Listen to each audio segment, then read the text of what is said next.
Yo, you got your haircut. I did. Looks sharp. I can tell even while you're wearing your ball cap. Oh my goodness. Oh, that looks really His good. curls are out of control. Speaking of haircuts, this is the longest I've gone without one in a couple of years. So she said the last time it was January. I know you look like a hippie. Boy. May, so get into May before I get my haircut again. Man. What are you gonna do? Grow a man bun? Not a man bun. That would be the only place I can't grow hair. It was right on the. No. What you do is you grow a man bun. You grow your hair around. Yep. And you pull up your hair and make a man bun, and it just like a top knot. Yeah. No. That. Like the pastor of Iron Coast. Yeah, like Iron Coast pastor. Yeah, no. I need to get it. I need to get it cut. Well, we'll give it a couple minutes while waiting for some folks to jump on the live stream. I need to get it cut. The problem is I don't like it when it gets long, because when it gets long in the back, it curls, and I don't like that at all. I like it being tapered and short and nice. My hair doesn't feather. It doesn't look.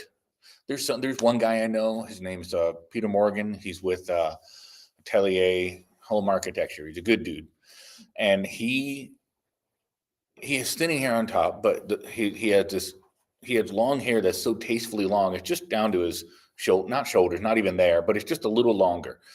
But they're just these perfect curls, and they just look so nice and so good, almost like he's a Renaissance guy. I don't know how to paint that picture. No pun intended. But he's it just looks so sharp, and mine will never be that way. Mine will look like I just stumbled out of some bar in Detroit. So does he look like Jeff Caviezel from Passion of the Christ? Not at all. Not at all. No. You have longer hair. It doesn't look bad on you. Yeah. Yeah. As long as you can tame that mane, it looks sharp. It looks sharp. I tell you, I gotta cut them up. That's all yeah. So I will say this. Well, actually, before I say this, I will say I've never seen Steve with any hairstyle except that hairstyle. You are a consistent man. Oh, I've seen pictures. I've seen pictures. Yeah. I love doing growing up as a kid, my mother would allow it. Yeah. Then when we had the Navy cut, school was out for summer. Lots of times she was waiting. With the clippers in her hand when we get out. Yeah. Well, I've been receiving a lot of feedback just to bick it, just to go full turtle wax, and that day may happen, but it won't happen until I continue to lose some more weight and get some of the rotundness out of my face. Because if I were to go bald and be bigger, it wouldn't look good at all. Live stream down here. Correct. But I've never seen what my hair looks like a little longer when it's really well maintained and really carefully, I don't know what manicured is when it comes to hair. Did you do that with AI? Oh, I could do it with AI. I've done it with AI that aged me to where I looked older, and I was like, all right, not looking too bad, old man.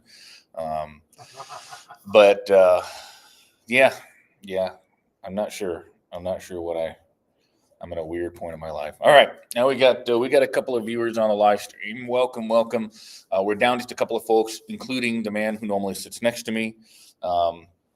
He will miss out on the gift that I had prepared to bring him.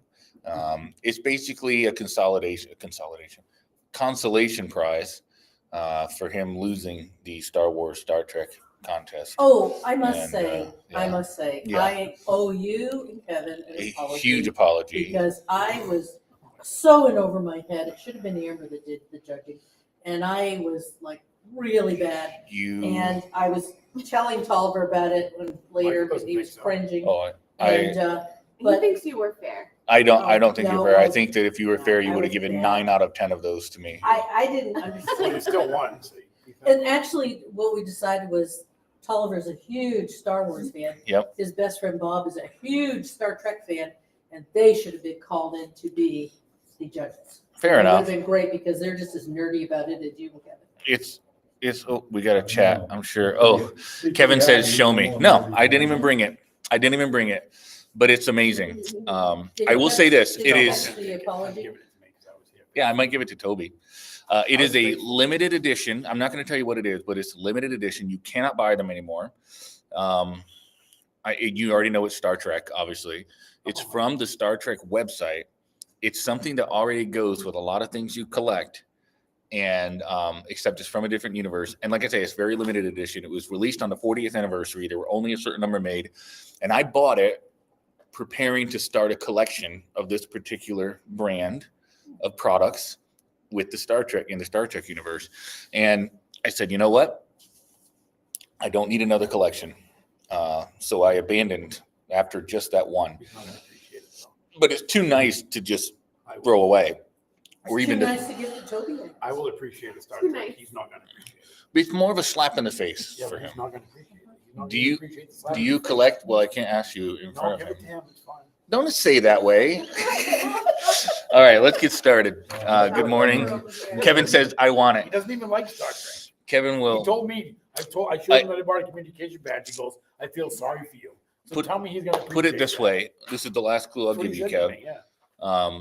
The only thing with which you agreed with me on in the contest has to do with this consolation prize, because I feel bad for you. Well, he knows what it is now. I don't know if he does. Wow, the hate, Kevin says. He's very I'm hurt just saying, by he your told me, hatred. he laughed at me for getting a communication badge. Yeah. He's not gonna appreciate the Star Trek. And well, he might not appreciate the item, but you've heard it before. It's the thought that And I would counts. cherish it. Yeah, you would. You cherish anything I give you. I'll give you a He bottle just cap. Just You wants to cherish get it. you greedy. Wow. Oh my goodness. Wow. Greedy of filthy lucre. All right. Let's do this. You'll notice that the paraphrase actually has 3 options at the end. Hey, Kevin did guess it correctly. Bummer. All right, I'm not looking at that anymore. Okay. Well, now it doesn't mean anything to him. So he might as well give it to me.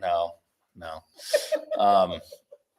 So there's 3 options at the end of the paraphrase. I don't often do this because because part of the hard work of translating is finding one and sticking with it. You don't get to take the easy way out and just say, well, it could be this, could be this, could be this, right? But since I'm not producing a translation for the shelves and doing a paraphrase, we have the liberty to say, here's 3 options as to what Paul might have meant here at the very end. It's not of great import, but we do want to explore what Paul may have meant. So there's 3 paragraphs. Why don't 3 of you just read that, and then I'll read the paraphrase. Is any man called being circumcised? Let him not become uncircumcised. Is any called in uncircumcision? Let him not be circumcised. Circumcision is nothing, and uncircumcision is nothing, but the keeping of the commandments of God.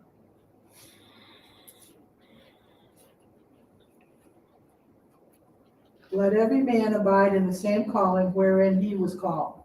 Art thou called being a servant? Care not for it, but if thou mayest be made free, use it rather. For he that is called in the Lord, being a servant, is the Lord's freeman. Likewise also that he that is called, being free, is the Christ's servant.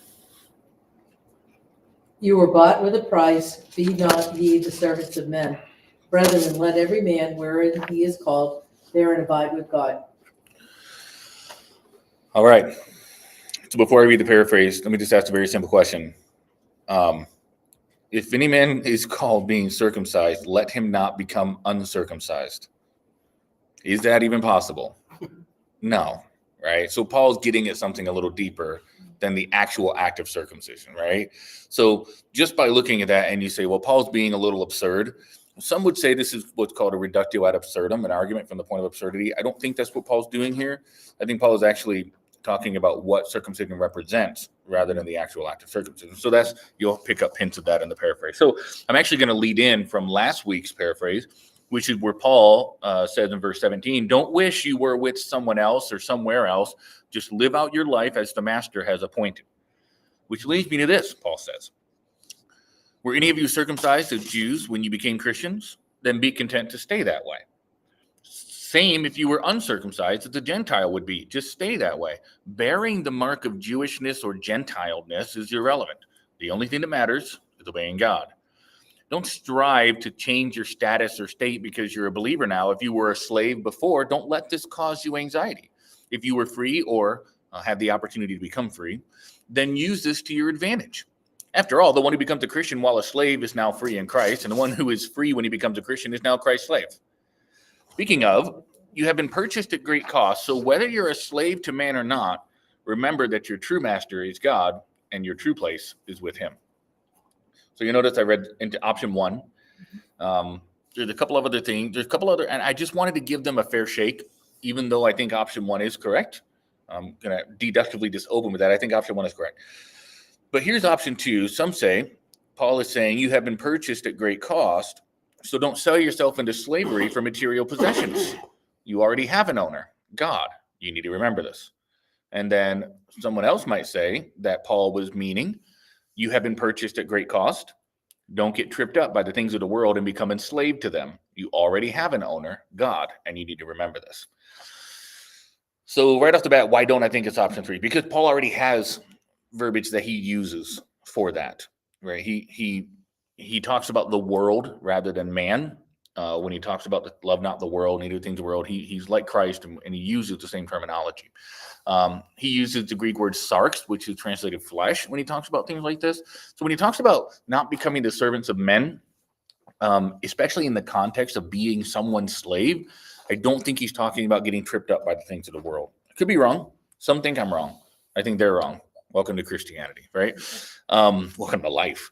Option two is more tenable because there was the possibility of selling yourself into slavery. A lot of people did this. They say, I want a new boat. I say, okay, just work for me for 6 years and you'll get your boat.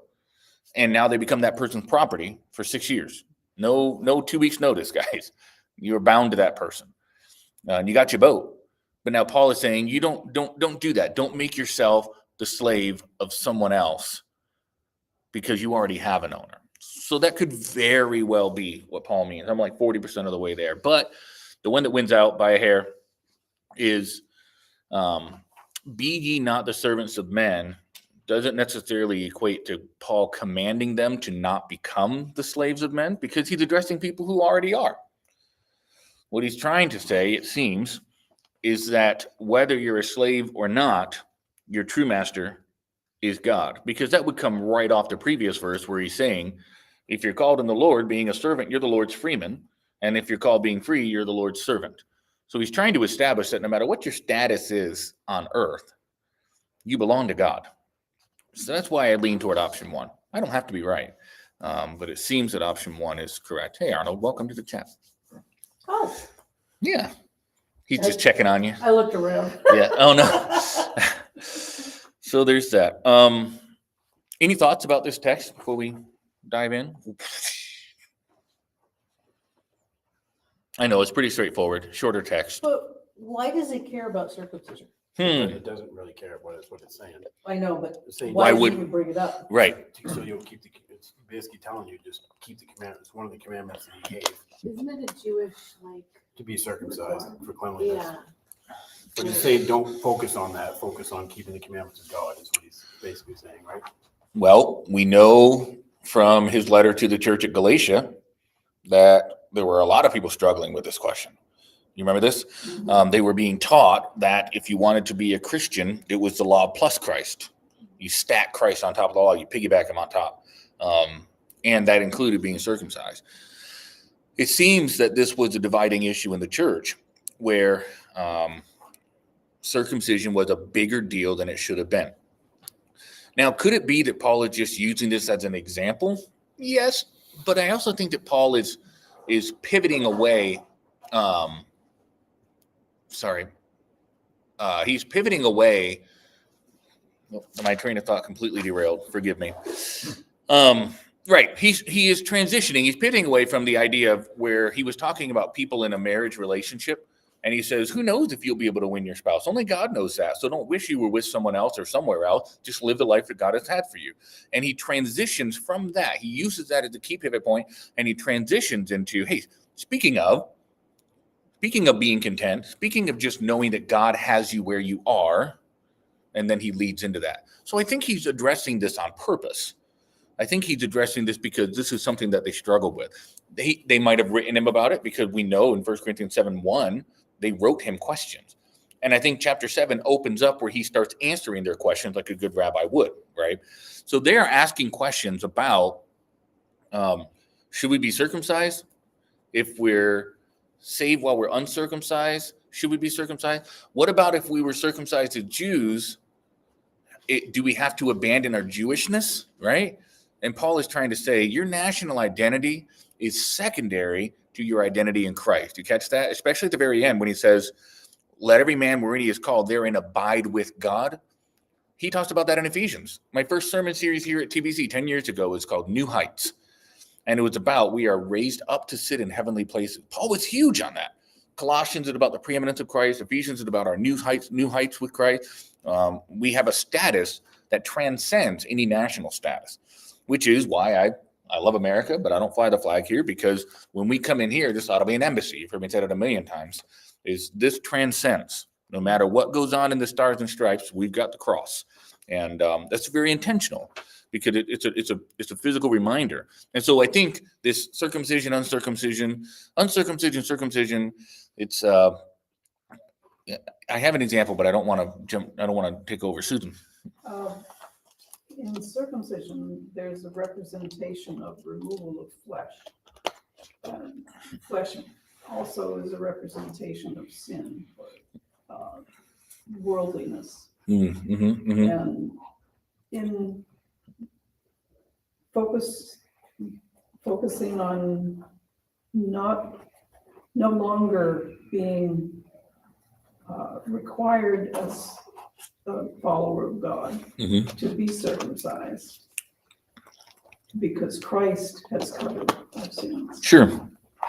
And really what this, I don't know how to explain that. no, I like that. I like that. And you're right. Circumcision certainly took on a meaning of its own in a number of ways, and that was certainly one of them. Circumcision was, a lot of folks don't really like this piece of the puzzle, because for some people, it really cast them onto the throes of I don't know, the horns of the altar, so to speak, horns of dilemma. Yes. Yeah. Horns of the altar. That's Adonijah, right? The horns of dilemma. The circumcision probably didn't originate with the Hebrew people. It seems to be an Egyptian practice before Abraham was even born, right? But the Jews, the Jews, seem to have adopted that and given it new meaning, just like God does with so very many, many, many things. Takes something that's already existing and gives it new meaning. There's actually good evidence that blood sacrifices were given new meaning, that the Jews didn't invent that either, right? So the circumcision was, at the very least, a token of God's covenant people. If you were not circumcised, you couldn't even enter the camp. And you remember when Moses was about to go on his secret mission, there was a circumcision issue, wasn't there? Oh, yeah. Absolutely. And he had to be circumcised, and then there's some Hebrew politeness there, but there was that's a pretty wild passage of scripture, and it takes place in just a few verses. But circumcision was important to God, and it was important to the Hebrew people. And so you have to understand that in these Jewish Gentile communities, these people who believed in circumcision, this was extremely important to them, much more so than our modern wear a suit to church, don't go to movies, don't play cards, don't dance. Those might hold some sway in a lot of people's lives, but this was fundamental to their belief system. And so it was a big deal. So you have to understand, Paul is doing something very revolutionary and very offensive, very scandalizing when he says circumcision is nothing. Uncircumcision is nothing. And if you listen closely, you might almost hear a hint of parental frustration. I don't want to say frustration, because I don't think he's frustrated, but almost like, guys, circumcision is nothing. Uncircumcision, almost as if he's saying, I've told you this before. Like, it's nothing but the keeping of the commandments of God. And that's what he calls the law of Christ, or the law of liberty. Is all the ritual stuff is done. It has no effect. The blood of bulls and goats is not able to save. He says all of that is passed away. Hebrews talks about that at great length. So because all of that has no power to save, has no efficacy, what's the only thing that matters? A faith that works. That's what Paul says, a faith that works, bearing the fruit of the Spirit. So that's where he's at. They are clearly dealing with something about saying, well, now that I'm a Christian, things are different. Last week, now that I'm a Christian, I'm changing my marital status. I'm married to someone who's not a Christian, I'm done, right? We talked about that last week, right? And Paul says, whoa. Hold on, right? Hold your horses. And then he just moves on. Well, now that I'm a Christian, I'm getting circumcised. Well, hold on, right? You know what I mean? Hold on. You're not 9 days old anymore, right? It might be a completely useless thing. Now, were there reasons why Paul thought it might have been helpful to be circumcised? Yep. Remember Timothy? Yeah. He said, Timothy, you might want to get circumcised, buddy. And he had him get circumcised because Timothy was like a son to him. And he had kind of POA over Timothy's life as a rabbi and as a father figure. Now, I don't know how they could tell that Timothy was circumcised or not, but at least he could say, I have been circumcised, right? And they would probably say that he wasn't lying, you know. So there are still practical reasons in Paul's mind to be circumcised. But what he's trying to say is it's not efficacious to pleasing God at all. It only is efficacious in pleasing man, which is why I think Timothy was circumcised, was to not be a stumbling block to the Jews to accept Timothy, right? Who, as you know, is not a natural born Jew, right? So Timothy is certainly not a Jewish name by any means. At least they could do it out of sympathy. Right. So there's that. Yeah. Even today, doesn't a proselyte have to be circumcised for a Jew? Oh, and a Jew, I was about to say for Christians, I don't think so. No. I don't know. I want to say yes because I think you're right, but I don't know for sure, so I can't. I can't confirm it. It might be one of those things where, like, the Roman Catholics still have their confessionals, but now they say, well, it's more or less just to kind of make the person feel better. We don't actually believe you can absolve sins. Many Catholics I've talked to today said we don't really believe that the confessional actually absolves sins. So it might be kind of like that, where they say, well, it's a circumcision symbolically, you know, because I can't imagine a lot of, you know, frankly, 30, 40, 50-year-old guys who are converting would be excited about being circumcised, right? I'm just being transparent with you, right? Steve? I was thinking today, a lot of, medically, doctors recommend it for hygiene reasons.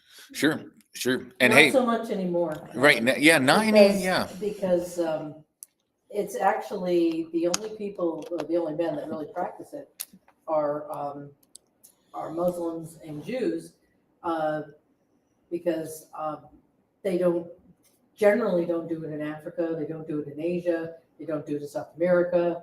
It's only the U.S., I guess, because I think a lot of it is because, well, the dad's done, been circumcised, and a lot of people feel like the son has to be circumcised, but actually it's really not a problem.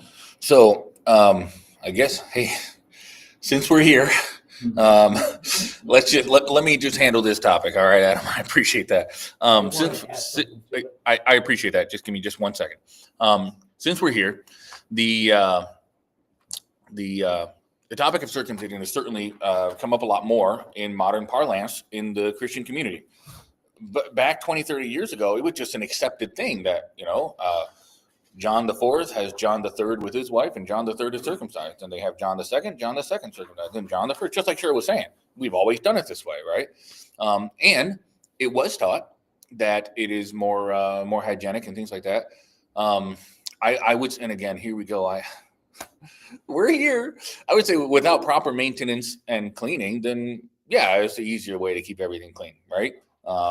But as with anything, with proper maintenance and cleaning, it's not necessarily.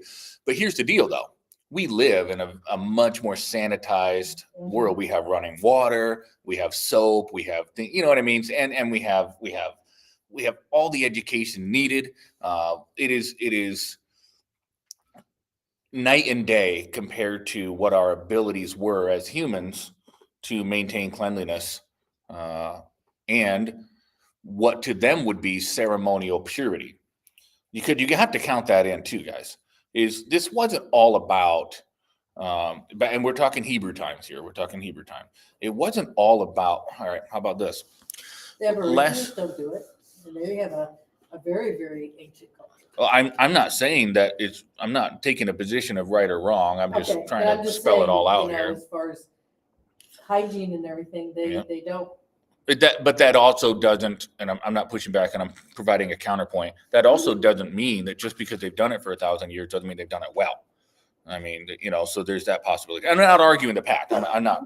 I actually have dear friends who say, "You're into child mutilation," and I'm like, I'm okay. I didn't know you felt that strongly about it, and I love them to death. Different views. Who cares, right? Different scope. And that's actually kind of what Paul's getting at here. He's saying, "Who cares? Not a really big deal. We make a big deal out of things." But to wit, back in the Old Testament, when a lady had approached her time of the month, she was sequestered, wasn't she? Right. And it's not because, I can't.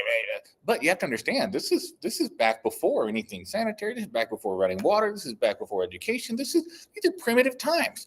And so these are, just like the Old Testament Torah, these are ordinances in place to deal with real human things the best way they knew how at the time, because God is not going to say, hey, in a couple thousand years, you're going to have cell phones, so let me just Google this for you. No, God always interacts with people in their time.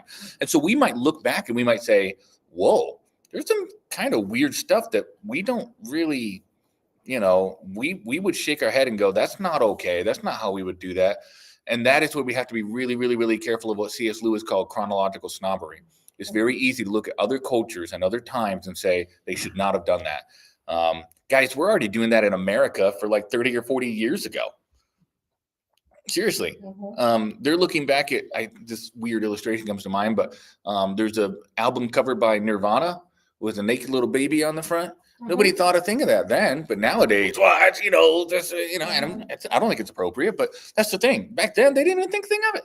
My kids were watching, I showed them a YouTube clip of what life was like in the 70s in New York City, and everybody's smoking. I love the fashions. I love looking at the fashions of the 70s and 80s. Everybody's smoking. Everywhere. Right. And Also dressed nice. they dressed so sharp, and here Not we the are. 70s. Oh, come on. No, all right. So Hey, I lived in the 70s. It was a decade Yep, that fashion true. forgot. It's true. 80s was right. So 80s maybe was 20 80s years was the prior to that, pinnacle. they dressed 80s was the pinnacle. Nobody will ever convince me otherwise. But suffice to say, there were magazine ads about how smoking is not just okay, but it's good for you. They had I listened to one recently, and it said, notice that when you put this brand of cigarette in your mouth, you'll feel it coat your throat with goodness. And I'm like, bro, that's tar, man. You know what I mean? It's killing you. But that's what they thought, right? And let's go back even further. There were real issues around people owning other people in the United States of America with slavery. And this is recent as a couple hundred years ago. You say, well, apartheid, or not apartheid, but segregation and things, that's more recent. No, but I'm talking about George Whitefield preaching sermons about why it is good and right for white people to own black people as property. And we're like, I like George Whitefield. I understand that. He was a good preacher, but that's the thing, chronological snobbery.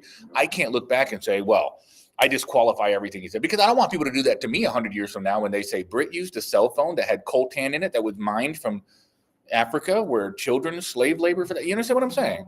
We all, every generation is going to have crimes that in the future will be unspeakable, and that's what progress looks like. That's what progress looks like. So instead of looking back and saying, oh, this is just terrible, this is wrong, this is awful, I think it's healthy if we look back and say, well, for those who say circumcision is fine, then I don't think you have a problem with this. For those who say, actually, I see some prevailing and emerging reasons why circumcision is not beneficial, then we have to look at it the same way I look at some other things in the Bible and say, this may not resonate with me, but it was very time appropriate and culture appropriate. And at the time, provided a net good for the people, despite any individual bads. I know that sounds really weird and it sounds almost pragmatic, but at the time, for their level of development, sanitariness, and understanding, we have to think very primitive here. It was a net good. It was intended to be a net good. So there is that. Adam? Okay. Now that I get the floor. I wouldn't go that far. What do we got, buddy? All right. They say for health reasons, the reason why they're hard. This is a personal thing, though. Since we don't have kids, I will share this.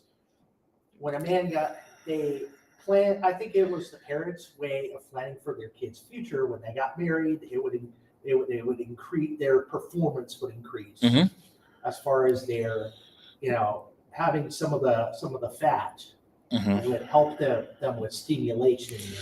That was the prevailing belief, and that's long been I don't want to say long been shown, but there has been some emerging studies to say that there's really not a whole lot of benefit to that in terms of copulation. In fact, some arguments go the other way around and say that it actually has an adverse effect, which is really interesting because there are some really good, and again, you say, Britt, what do you read? I'm a nerd. We read it all.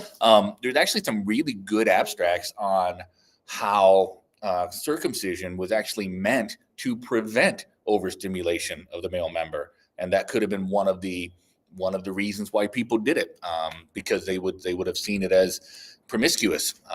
So there's that component as well. And where's Kevin right now? Why do I always? So there's that, Cheryl. Well, I didn't think anything of it until I was pregnant. It turned out my oldest child was a girl, but still. Sure. I didn't think anything of it except for my sister Bethany. She has a son that's 2 years older than my daughter. Mhm. And she said, if it's a boy, are you going to circumcise him? And I said, I don't know. And that was the wrong thing to say because she's a nurse. And she said, you need to read this. And back then, it was before the internet.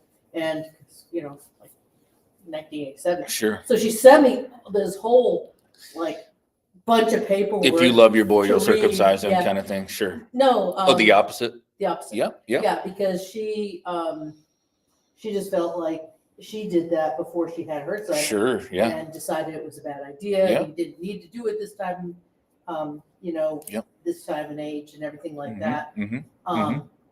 But I will say that she had 3 sons, and one of her sons did have a problem. And when he was like around 9 or something, he did have to go and be circumcised. Yeah. But it wasn't like he was 13. Sure. It's more medically necessary. Yeah. But be it, but Yeah. I it's funny how you don't think about it, Mhm. and then when you get reading all this mound of paperwork, Yep. then that's all you can think about for a week. So I Yep. understand you might have done the same thing when Sure. you were gonna Sure. have your first child, and think about it and the I- pros and cons. I wish I could say I was half as introspective as I think I am now. I just kind of like, well, my dad, me, the boy, and his boys, and 100 boys after that. It was just a given. I will say this: the mentality of you need to give your child that choice, whether he wants to, your boy. I say child. I'm used to being gender neutral, but you need to give your son that choice when he gets a little older. Might be more painful, but at least it's his choice. That mentality did not exist in even as recent as probably 100 and 150 years ago, no matter where you live, because it was much more of a family unit mindset. And it was much more of I'm a child. I belong to my parents. I am theirs. And there is a very real sense. Remember the children ought to be seen and not heard. Yeah. Today, I look at that and I'm like, ooh, I don't like that at all. And frankly, Good luck when I was a kid. I know, right? And frankly, I don't like that. No, I think they all turned out okay. Right, and I don't like that.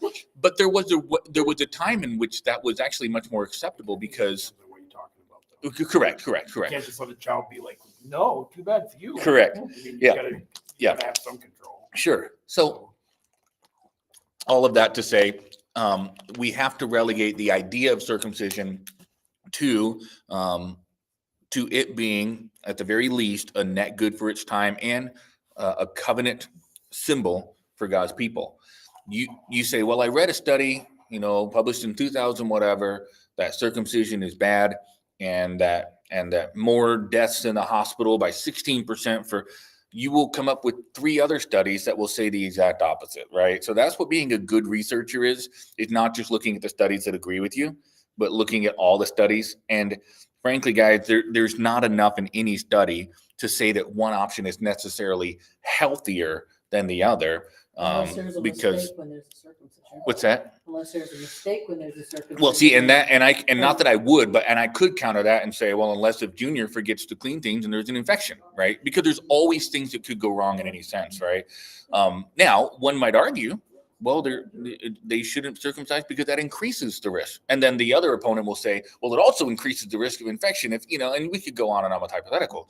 So everyone has to do, as Paul would say, what he's persuaded in his own mind is right, because now here's the thing, guys, we've gone over for about 15 minutes, something that's very minimal in our culture and is still a topic worthy of rousing discussion. Imagine how much more rousing it would have been back then when they thought it mattered as approval before God, Were you going to say something, Joe? Yeah, well, that's what we were raised to believe, that there was an ordinance of God that he was the sign of you being clean before God. Mm-hmm. Mm-hmm. And so that's why my mother did it, because Yep. it wasn't that she wanted to hack us up. Right. Yeah, She yeah. believed that the Yep. Bible taught Yep. in the Old Testament, Yep. this is what God wants you to do. And Probably the majority reason outside of tradition's overwhelmingly the reason, but fueling that tradition. And outside of that reason, the majority reason for circumcisions are religious today. And many would, because of the modern conflation of Israel and Christianity, there is some overlap. We see that in Romans 4, but there is no conflation between Israel as a nation and Christians in the kingdom. But because of that conflation, the blurring of the lines, the Venn diagram, the blending of the circles, the intersections, a lot of times Christians would say, well, I'm going to play it safe and get my kids circumcised because God said that's what he wanted from the Jews. And since we are Abraham's children in spirit, we're also going to get circumcised. So I can see the sentimental merit to that. But Paul is saying it is not the main thing. Whatever you choose according to your conscience, choose. And people are going to be persuaded one way or the other. But choose with the mind of Christ, and choose knowing that God does not look at a member of the body, physically speaking. God looks at what you do with your body.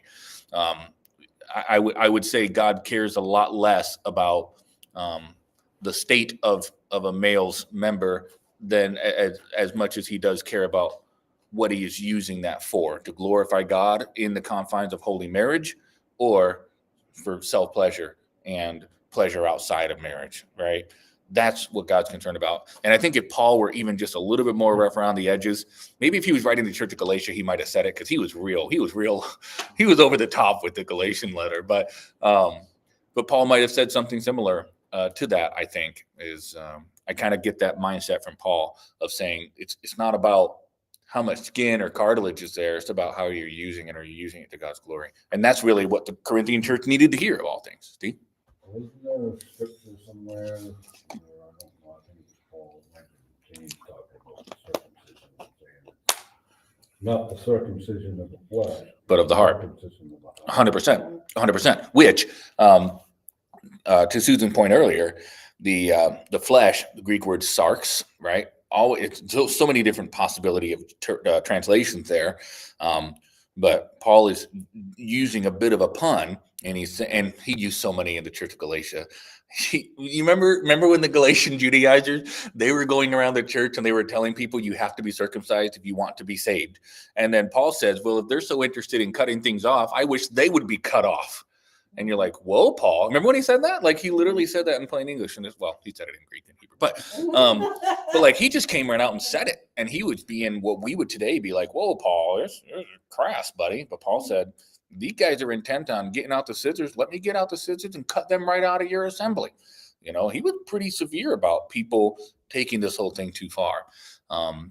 Because for all the time spent in the early church arguing about, well, circumcision, no circumcision, circumcision, no circumcision, Paul said you could be helping somebody in need. You could be inviting people to church. You could be helping the poor. You could be feeding each other meals, So there's that. Just for my online audience, I've got 4% battery on this device. You say, you didn't fix your phone yet? I'm not using my phone. I'm using a laptop. But we actually should be able to be good for a minute. So that's circumcision. Circumcision is nothing. And uncircumcision is nothing. But the keeper means a guardian, to keep, which means to hide in your heart. Goalkeeper, you remember the castle keep. I've said it a million times, sorry. But to guard, to keep, to hold precious, hold sacred the commandments of God. All right. One last thing on this. Paul says, are you called while you're a servant? Greek word doulos means slave. Today we would translate that slave. There's no way around it. Let's not pretend. There's a couple of times when servant means like servant. 99.8% of the time it means slave, because they didn't really have a category then like we do today for like Jeeves the butler, right? Jeeves the butler wasn't paid a salary. Jeeves the butler belonged to that person. Now, let's also be very careful to make sure we understand that this is not talking about transatlantic chattel slavery. In most cases, not all, overwhelmingly most cases of slavery in the Bible, Old Testament and New, definitely in the New. In fact, let me demarcate. Much more so in the New than in the Old. Slavery was not about forced possession of people, trading people like property. In the New Testament is where we've arrived at a point where slavery was very often an exchange between two people. It was saying, I will work. And today we have the employer-employee relationship because we've got human rights baked into that arrangement, right? But you subtract the freedom and the liberty and the autonomy that didn't even exist in their cultural milieu back then, you've got the employer-employee arrangement with the contract, and they owned you. Sure. What about, I think a good example today would be somebody who's here illegally that's your housekeeper. Basically, they're your slave. They are working for you. Mm-hmm. They can't, they pretty much going to make you happy because you can turn them in. I mean, they're not free. Yeah, no, I think that's actually a halfway decent point. It's like somebody might push back on that, but I think of this. People say, well, we have free speech in America. Well, if you can't say things without fear of being killed or losing your livelihood, you don't really have free speech, right? That's simple, right? I have examples, but I won't give them here. This isn't conservative radio. Or if you were in their house, they said to me. Yeah, right. So the thing of it is, one might say, well, it's not really slavery. Yeah, but to Cheryl's point, if you can't really effectively go anywhere else, it's kind of, you're the doulos, you are.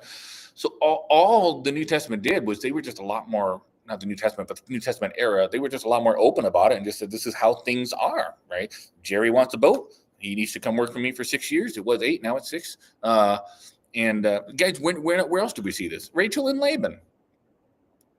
Jacob and he wanted Rachel. He got Leah. Yeah. Stinker. Not Leah, Laban. But Laban said, you come work for me for 7 years. What do you think that was? That was indentured servanthood. It was slavery. He worked for him.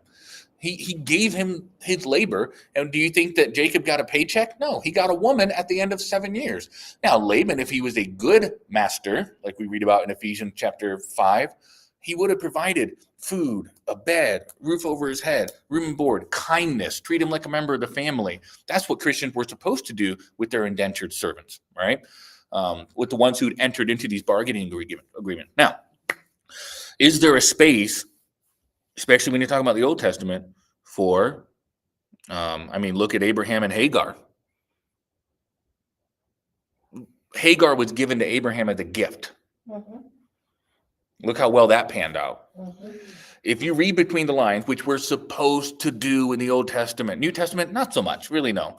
In the Old Testament, it was crafted so that you would use your imagination. You were supposed to pick up on cues that are not written in plain English because it was meant to be a book of meditation literature where you go back to it time and time again and just lose yourself in the stories. And if you are careful, you'll notice a pattern that every single time a woman is used as property, it does not work out well for human history. It just doesn't. So that's the biblical authors making sure we understand, maybe unintentionally, maybe intentionally, but it's the divine author behind the scenes making sure we see this was not part of God's good way in God's good world. Adam and Eve, man. Adam and Eve. One man, one woman, one lifetime. That's what it comes down to. This arrangement was carefully crafted by God because he knew what would cause societies and peoples and humans to flourish. People and human. I don't know why that's a little redundant. We call that rambling. Politicians speak. Societies and peoples and families to flourish. Kids need a mom and a dad. They need a mom and a dad. Well, I did it without a dad. My mom did it without a husband for a year before she was remarried. Sometimes that has to happen, but that's an aberration. No one would say, it's a good thing that I had to raise my child. But I think there's good that can come from it. And I think it's a huge testament to that woman's strength. But how about this? Miles from Mills, we know about the Miles from Mills fella, right? Yeah. Lost all his limbs in an explosion. He's turned that tragedy into a triumph, right? Huge, right? That's huge. But it doesn't mean that he sits around and says, man, I was meant to be born with no arms and no legs. No. That's the triumph. That's the beauty of the human spirit, is to be able to turn something bad into something good. Johnny Erickson Tata, a terrible tragedy. And I'm sure that looking back, some of these people would say, look, if this didn't happen, I wouldn't have the reach I have, which is great. Joseph said, you meant unto me for evil, God meant unto me for good, right? But let's not take that and pretend that the exceptions and the aberration are the ideal. They're not. Johnny Erickson Tata would not be wounded if we didn't live in a world full of corruption and sin. Single mothers wouldn't have to be single mothers if we had one man, one woman lifetime, or fathers who didn't pass away. You get the idea. God has a plan, a template. And we have been created with so much ingenuity and strength and resilience. We can rise up in the absence of the ideal, and we can succeed by God's grace. But it doesn't mean that we just say, well, it can work anyway. No, it was meant to work one way, and that one way is still the best way. Susan? Do you see any merit to the idea that servant would be referring to the shackles of sin? I don't see that in this text because he's very explicitly addressing a person's state in life in terms of their occupation.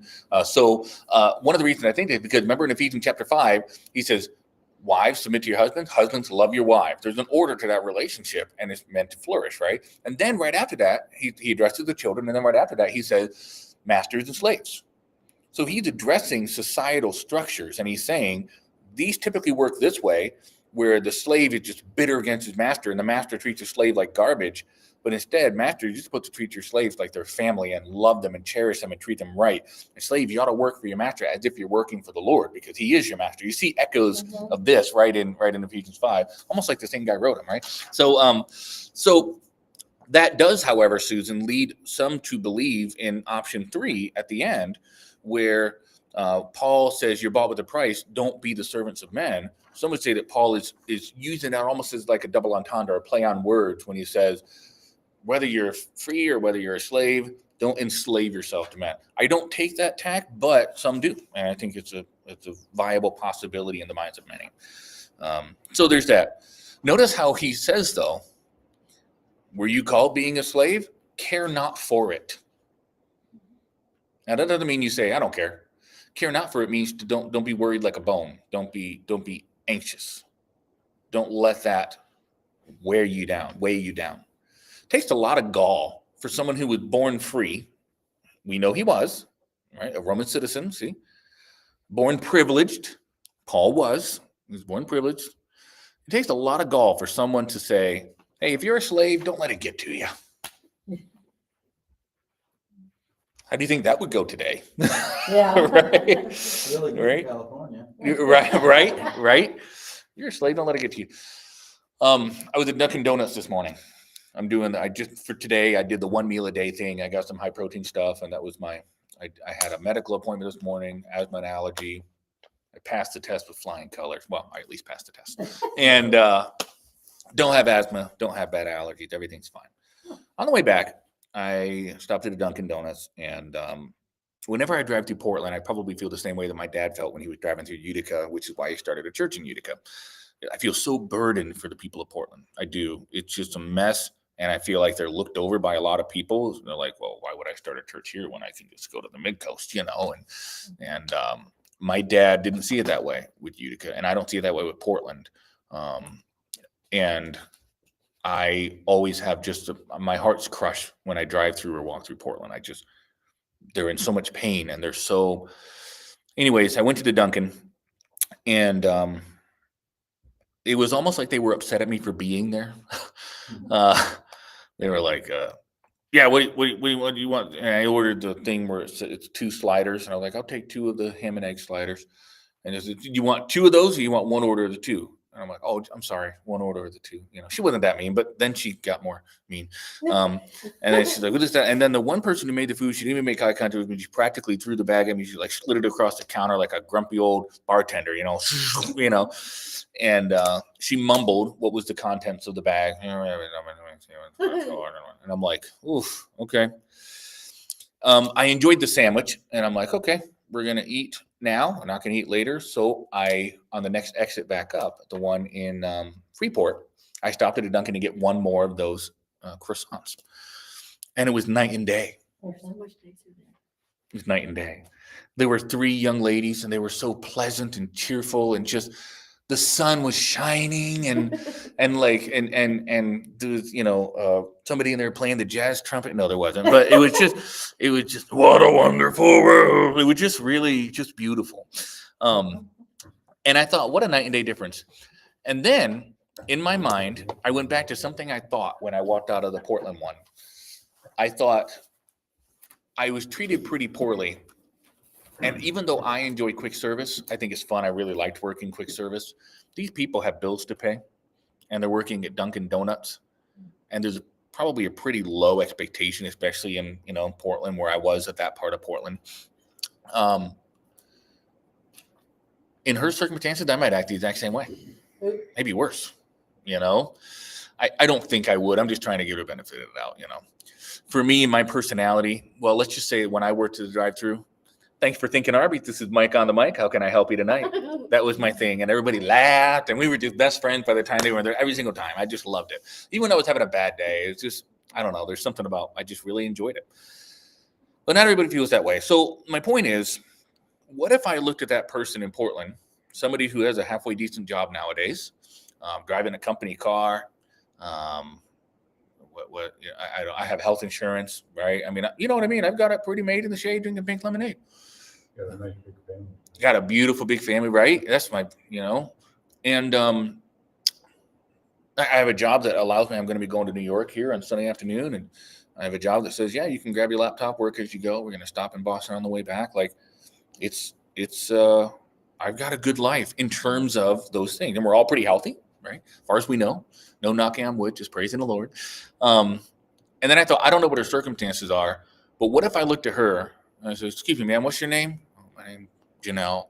Janelle, you ought to count it all joy working here at Dunkin' Donuts. And you ought to count your blessings because this is not as bad as it could be. There are starving children in Ethiopia right now. And you know what? You shouldn't let this, whatever's bothering you today, you really shouldn't let you get you down. You care not for it. Care not for it, Janelle. How well do you think that would be received? Probably not well. Just I might have been right. Exactly. I might have had hot coffee poured in my face. Cheryl? Well, everybody knows my personality. I worked in retail for like 20 years. I worked at an expensive women's clothing store.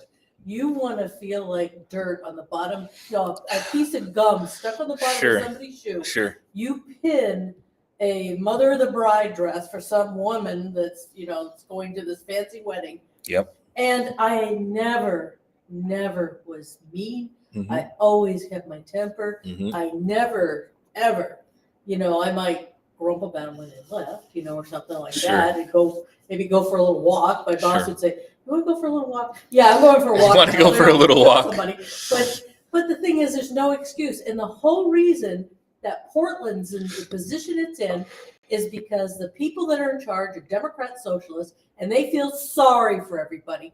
And when you feel sorry for people, you take away their responsibility to be a decent person. And so, like today, when I went over to Market Basket to get a couple things and the soda I like and the Cheez-Its. But anyway, when I went over there and this lady is just throwing my stuff in the bag. Sure. And so then the cashier made a mistake. And so when the manager, I said, "Are you the front end manager?" And he said, "Yes." And I said, I wish you'd teach people how to bag properly. Because I said, I'm going to go out and I'm going to take everything out of these bags in the back of my car and I'm going to rebag them. And this is what I do every time I come here. And I said, it's not just you. I get that somewhat with Hannaford and Chaw's too. Mm-hmm. But I said, I learned, when I was a teenager, I worked at the grocery store and I was a bagger and I know how to bag properly. Yeah. And I said, you need to train people. And he said, well, I do. And he said, but it's hard because apparently this lady didn't speak English at all. But, and a good thing is if you're a legal immigrant and you're here, at least you're working. So I guess that's good. But she doesn't understand English. And he said he couldn't teach her properly because she doesn't understand English. Mm-hmm. Even though they had a video, probably the same video I watched when I was trained. But anyway, so, this is what happens. Yeah. And when people make excuses, mm-hmm. stuff gets crappy. Yeah. And maybe I'm just too picky or something. I'm sure my husband would agree with that. But the thing is that I was always taught, you do a great job, even if you're a bagger, you do a great job and you don't do a crappy job and you work hard and you get it done and you don't leave it halfway. And I think that this is the whole problem, and it just sums up Portland. I think that I sympathize with you, and I recognize that. I'll first say this: there has to be a demarcation between sympathy and pity, which leads to enablement, right? So there is a difference, right? There's a huge difference, because I can look at someone and say that person clearly has drawn the short straw in life. Maybe they were born without an arm. I can say, oh my goodness, I'm sorry that person was born without an arm. But I don't say, let me spoon feed you. No, it's good for that person to learn. Now, if they don't have any limbs, then they might need a little bit more help, right? We have to, triage, right? I'm not going to say, well, you don't have any limbs. I saw a YouTube video of somebody in India, and he was installing tires with his teeth. Okay, all right, So Jesus is the pinnacle person. He walked around and he had compassion on people wherever he went, right? Compassion. He was characterized by complete compassion when he could have told us off, and he could have said, you guys are doing it all wrong. And he would have been right in saying that, and maybe right for saying that. He chose to let the compassion be the loudest volume that he spoke. Now, I noticed there were a couple times you mentioned that you had a job in retail, and that taught you from your experiences because you were treated poorly, and you said, I'm not going to do that to other people. You also had a job where you used to bag, and so you know how to bag correctly. And then you mentioned another time, you said, I was always taught X. And so I look at your life and your story, and you have experiences that have informed you well. And then I look at this lady at Dunkin' Donuts. She might have a single parent household where she was raised on an iPad. She's a little too old to be raised on an iPad, but you get the idea. And I can look and I can say, not that I say, oh, you poor thing, here's a handout, but rather, you poor thing, I'm sorry that you didn't have an upbringing like I had. I'm sorry that you didn't have the education, but here's where we can go from here. Because I can't rewind time and say, well, you should have learned this. She didn't. My thing is, where can we go from here? You didn't have the education I have? I'm sorry, but where do we go from here? What's the best thing I can do for Janelle, my made up name for this person, is instead of saying,